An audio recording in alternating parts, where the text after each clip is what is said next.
how did you end up having a relationship with the AWA where you were promoting their champion instead of the NWA champion now, and exchanging some talent? Well, you know, I'd met Vern through the National Wrestling Alliance, and the way that worked, we were all members. Vern Gagne and Vince Sr.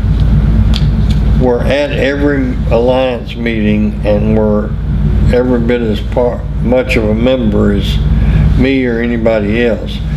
But because of the government, we wanted to show that there was the WWF and the AWA and the NWA. There was 3 promotions in America.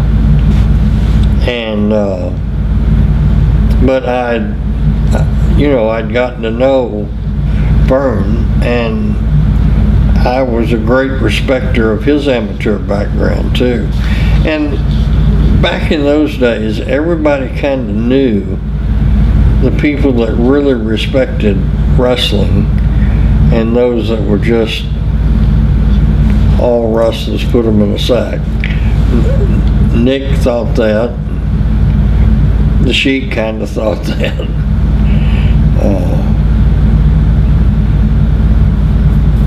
Bruiser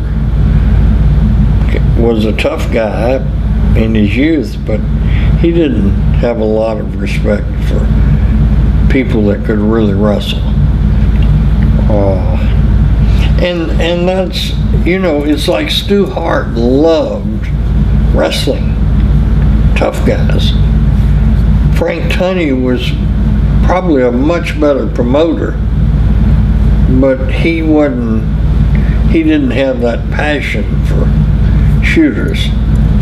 So Vern liked me because he knew I respected him. And so, you know, every time I'd get around him at dinner or something, I'd talk to him about his history and his background.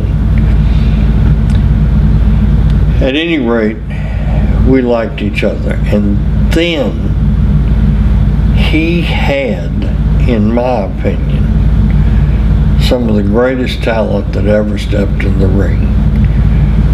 Nick Bockwinkel was right up there at the top as far as I was concerned.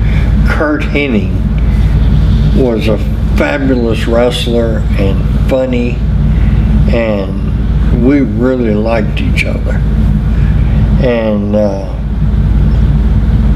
the Road Warriors loved coming to Memphis, and they liked me.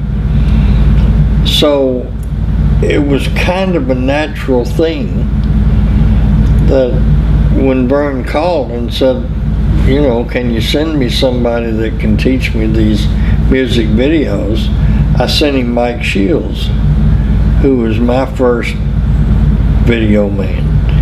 And then when Vern decided to get out of the business, I don't know if I'm the first or the only, but you know, he called me and said, I want to get out. I flew up to Minneapolis with a cashier's check the bank had loaned me for $3 million. I thought we had a deal. And it fell apart at the last minute because of Greg, because I wouldn't commit to him that I'd use Greg as my booker. And I told Greg, I said, Greg, your daddy wouldn't be selling if you were a great booker. Why do you expect me to pay $3 million and turn the business over to you? You've got the business now. So the deal fell apart.